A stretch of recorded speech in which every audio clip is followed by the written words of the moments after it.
Hello दोस्तों, welcome to my channel bright Gyan. Set 23 होने वाला है। इससे पहले 22 सेट हो चुका है। आप लोग अगर नहीं देखे तो प्लेलिस्ट बना हुआ, आप लोग जाकर के देख सकते हैं। देखिए, हम जो है ना ऑब्जेक्टिव टाइप पे भी ला सकते हैं, ए और बी सी ऑप्शन वाला जो होता है ला सकते हैं, मगर हम जानते हैं इसलिए लाते हैं। इस तरह का क्वेश्चन है, इस तरह से टाइप किया हुआ, बड़ा बड़ा लिखा हुआ, इसलिए देखिए अभी नेट पैक बहुत महंगा, बहुत से लोग के पास नेट पैक बहुत बचा बचा के चलता है, बहुत दिक्कत से सोच समझ के चलाता है नेट। तो ज़्यादातर सोच में टेंशन में आपका नेट बचाने के चक्कर में क्या होता है, पढ़ाई लिखाई भी नहीं, फालतू सब वीडियो देखता है, रील्स वगैरह देखता है। उसमें क्या होता है, वीडियो में ज़्यादा एमबी खाता है, एचडी चलता है, ठीक है। तो आप यहाँ कम से कम पढ़ाई में हम बचा सकते हैं, इसलिए हम बड़ा लाते हैं, ऑप्शन वाला लाते हैं, छोटा छोटा दिखता है, जिस कारण से एमबी ज़्यादा खर्चा होता है, इसलिए हम बड़ा लाते हैं ताकि 144 में ही आप देख लो, आपका नेट का भी बचत हो जाए, पढ़ाई भी हो जाए। ज़्यादा लंबा वीडियो नहीं बनाते हैं, 15 मिनट बनाते हैं। अब 15 मिनट में शार्ट क्वेश्चन आपको याद भी करा देते हैं और फिर लिखा भी देते हैं या फिर सब कुछ करा देते हैं, ठीक है। चलिए स्टार्ट करते हैं बिना किसी देरी का। नोट्स बनाना चाहते हैं तो बना सकते हैं, वरना वीडियो ही देख करके आप याद कर सकते हैं। चलिए पहला क्वेश्चन देखिएगा, मनुष्य के शरीर की सबसे बड़ी मांसपेशियां, सबसे बड़ी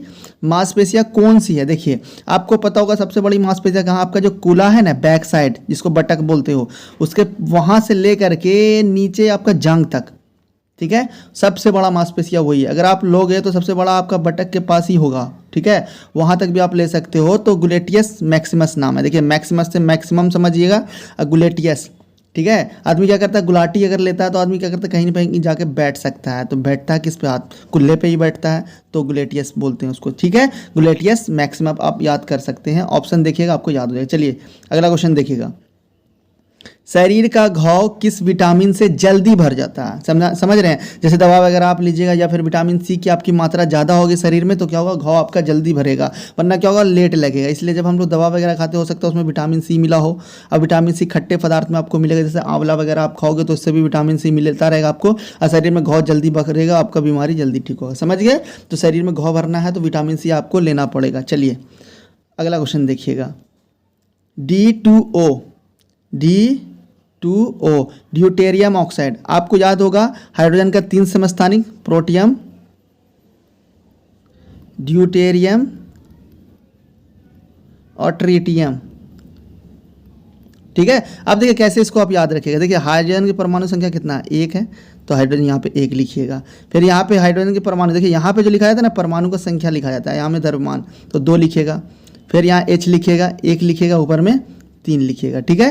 तो अब देखिए यहाँ पे ड्यूटेरियम दूसरा वाला है, तो इसका कितना है, पावर कितना है, 2 है, ठीक है। तो परमाणु संख्या कितना है इसका, 2 है। तो ड्यूटेरियम की बात कर रहा, तो आपको पता होगा ड्यूटेरियम की बात कर रहा, तो 2 है, तो 2 को 2 से गुना कीजिएगा तो कितना होगा, 4 होगा। फिर प्लस इसका परमाणु संख्या से क्या आता है, अब उसके बाद लिखा हुआ ये ऑक्सीजन, ऑक्सीजन का कितना होता है, 8, 8 को दुगुना कर दिया 16, तो कितना हो गया टोटल, 20 हो गया। आप ऐसे भी कर सकते हैं या फिर ऐसे डायरेक्ट याद करें, इसका अनुभार कितना हो गया, 20 हो गया। समझ गए? तो ड्यूटेरियम ऑक्साइड का परमाणु भार कितना है, 20 है। इसको क्या कहते हैं, भारी जल कहते हैं। क्या कहते हैं, ड्यूटेरियम ऑक्साइड को भारी जल कहते हैं। चलिए अगला क्वेश्चन देखिएगा, चौथा है, पृथ्वी की भूपर पट्टी, भूपर पट्टी मतलब होता है अर्थ क्रस्ट, तो अर्थ क्रस्ट पे सबसे ज़्यादा आपको क्या मिलेगा, ऑक्सीजन मिलेगा। कितना परसेंट है आपको वातावरण में पूछेगा तो बोलिएगा 21% है। बोलेगा नाइट्रोजन कितना है तो बोलिएगा 78%। ऑक्सीजन हो गया, नाइट्रोजन हो गया, और आपका फिर उस वक्त कार्बन डाइऑक्साइड CO2। ये कार्बन डाइऑक्साइड इकलौता है जो वातावरण में नुकसान नहीं देता, 0.03% है, ठीक है। ये इंपॉर्टेंट गैस सब है, ठीक है, पेड़ पौधे के लिए इंपॉर्टेंट है। और नाइट्रोजन भी पेड़ पौधे लेता है, मगर किसके रूप में लेता है, नाइट्राइट, नाइट्राइट और नाइट्रेट, ठीक है। ये 2 रूप में लेता है पेड़ पौधे, ये डायरेक्ट नाइट्रोजन को नहीं ले पाएगा। और जो नाइट्राइट और नाइट्रेट के रूप में लेगा, ये क्या करता है, जमीन में जो उर्वरा शक्ति बढ़ाने वाला जो जीवाणु वगैरह रहता है वही लेता है, ठीक है। केचुआ वगैरह भी उर्वरा शक्ति बढ़ाता है, तो नाइट्राइट नाइट्रेट में बदल के लेता है। ये कौन सा लेता है, जो प्रोटीन वाला दाल वगैरह होता है ना, दाल का पौधा, तो प्रोटीन जो लेता है ना, ये नाइट्राइट और नाइट्रेट के रूप में लेता है, नाइट्रोजन को डायरेक्ट नहीं ले पाता, ठीक है। चलिए अगला क्वेश्चन देखिएगा, दूध में कौन सा अम्ल पाया जाता है? तो दूध में लैक्टिक एसिड पाया जाता है, लैक्टिक अम्ल पाया जाता है। बदन में ऐठन भी होगा, यही एसिड की वजह से होगा, ठीक है। और अगर दूध में बोलेगा दही जमता है तो किस वजह से, लैक्टोबैसिलस, लैक्टोबैसिलस, ठीक है। लैक्टोबैसिलस जीवाणु के कारण क्या होता है, ये दूध से दही जमता है, और दूध से दही जमने की प्रक्रिया जो होता है वो किण्वन होता है। क्या होता है, किण्वन होता है। चलिए अगला क्वेश्चन देखिएगा, ग्वाइटर रोग का क्या कारण है? ग्वाइटर मतलब क्या होता है? गले में होता है, आपको थायराइड ग्लैंड में होगा, थायराइड ग्लैंड में होगा, आयोडीन की मात्रा अगर उसको मिलेगी अच्छे से तो क्या करे, थायरॉक्सिन निकालेगा, थायराइड ग्लैंड थायरॉक्सिन, ठीक है, थायरॉक्सिन निकालेगा। अब थायरॉक्सिन जो निकालेगा आपको आयोडीन चाहिए उसमें, तो आयोडीन की परमाणु संख्या कितना, 53 है, ठीक है। तो आयोडीन मिलता रहेगा तो थायरॉक्सिन निकालता रहेगा, और जब थायरॉक्सिन निकालेगा तो ग्वाइटियर ग्लैंड और घेगा आपको नहीं होगा। चलिएगा अगला क्वेश्चन देखिएगा, एपीकल्चर का संबंध किससे है? कैसे याद करोगे? देखिए, आप दो व्यक्ति गए जंगल, किसको लाने के लिए? मधुमक्खी के शहद को लाने के लिए। तो मधुमक्खी का शहद लाने के लिए आप गए ना, तो वो क्या किया कि भाई शहद को जो है ना, आपको बोला कौन जी पियोगे क्या? तो आप तो पियोगे, तो आप पियोगे, तो बोले हाँ पियेंगे, तो आप पी से याद रहेगा एपीकल्चर। तो मधुमक्खी का शहद पी रहे थे ना, तो याद रहेगा मधुमक्खी पालन एपीकल्चर। ऐसा आप डायरेक्ट याद कीजिएगा, ट्रिक अगर आपको समझ में नहीं आता है, हम उसके लिए बोलते हैं जो पढ़ाई से भागता है, ठीक है। जैसे एग्जाम में नहीं है याद, अब ऐसा ट्रिक अगर याद है तो वहाँ कम से कम हो तो जाएगा कि नंबर, एक नंबर बहुत कुछ होता है। सेरीकल्चर का संबंध किस क्षेत्र से? तो सेरीकल्चर रेशम से है। कैसे याद करोगे? देखिए, मुस्लिम वगैरह में क्या होता है, रोज़ा रखता है, तो रोज़ा रखता है मतलब फजर में या भोर में, जिसको आप बोलते हो 3-4 बजे भोर में, ठीक है। क्या होता है, रोज़ा रखा जाता है तो सेरी करता है, सेरी करता है।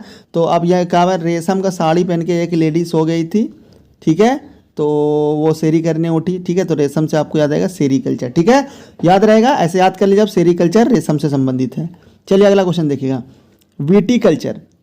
विटीकल्चर मतलब होता है अंगूर पालन, अंगूर पालन। तो विटीकल्चर सबसे ज़्यादा कहाँ में होता है? महाराष्ट्र में होता है, ठीक है। कैसे याद करोगे? देखिए, अंगूर का शराब वगैरह भी बनता है, तो आपको पता है कि सबसे ज़्यादा हीरो लोग वगैरह कहाँ में रहते हैं? महाराष्ट्र में रहते हैं। महाराष्ट्र को वित्तीय राजधानी भी कहते हैं क्योंकि वहाँ पैसा बहुत है। तो विटीकल्चर किससे संबंधित है बोलेगा तो आप बोलना अंगूर से। बोलेगा अंगूर सबसे ज़्यादा हिंदुस्तान में कहाँ प्रोडक्शन होता है? बोलेगा महाराष्ट्र में बोलना। और उसके बाद कितना परसेंट? 71%। और हिंदुस्तान में सबसे ज़्यादा अंगूर कहाँ से होता है? महाराष्ट्र से होता है। समझ गए? चलिए अगला क्वेश्चन देखिएगा, क्वेश्चन नंबर 10 देखिएगा, इडुक्की परियोजना मतलब इडुक्की डैम के बारे में बोल रहा, किस नदी पर है? तो पेरियार नदी। पेरियार नदी कहाँ? केरल में। कैसे याद करोगे? देखिए, केरल से याद रखना करेला, तो जब भी केरल वगैरह है ना, हम करेला से रिलेट करेंगे। तो करेला, अब करेला आप जो खाओगे आपके दांत कैसा हो जाएगा? एकदम कोथा हो जाएगा, जिसम अजीब लगेगा, तो आपको याद आएगा पेरिया, पेरिया हो गया, तो पेरिया हो गया दांत में, इसलिए आपको अजीब लग रहा करेला खाने में, पेरियार आपको याद आएगा। तो डुक्की बांध तो केरल में पेरियार नदी पर, ठीक है, समझ में आ गया। अगला क्वेश्चन देखिएगा, विक्टोरिया जलप्रपात किस नदी पे? तो जॉम्बेजी नदी पे। किस पे? जॉम्बेजी नदी पे, ठीक है, याद कर लीजिएगा। चलिए अगला क्वेश्चन देखिएगा, चंद्रगुप्त मौर्य के गुरु कौन थे? तो चाणक्य थे, जिसको बोलते हैं विष्णुगुप्त,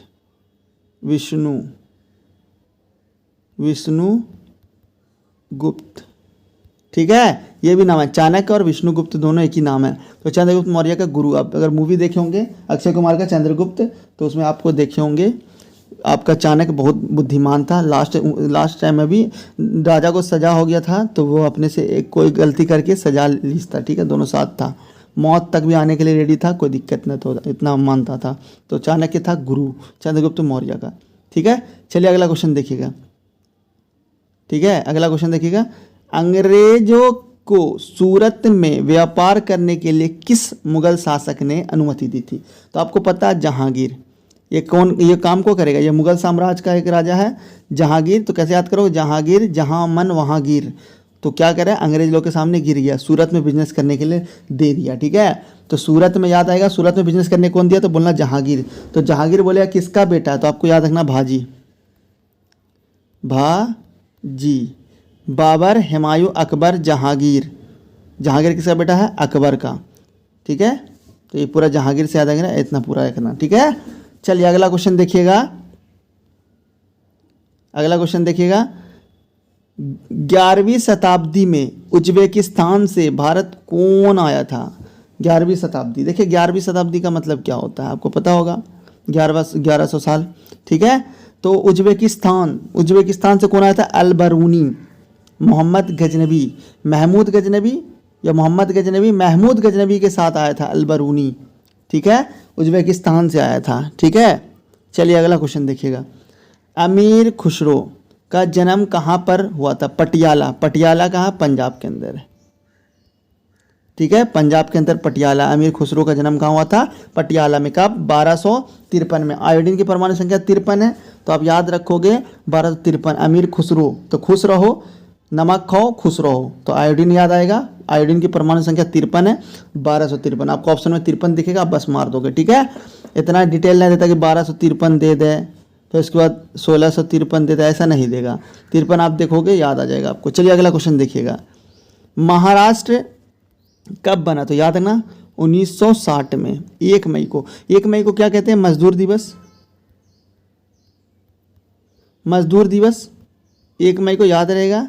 तो अब क्या करा, उसी दिन महाराष्ट्र का जन्म हो गया 1 मई के दिन, तो 1960, ठीक है। तो 60 से याद आएगा आपको, 60 वर्ष का आदमी महाराष्ट्र में क्या होता है? जवान लगता है। क्यों? क्योंकि वहाँ का माहौल ही ऐसा। तो 60 याद रखना, सिंपल सा 60 याद रखिएगा।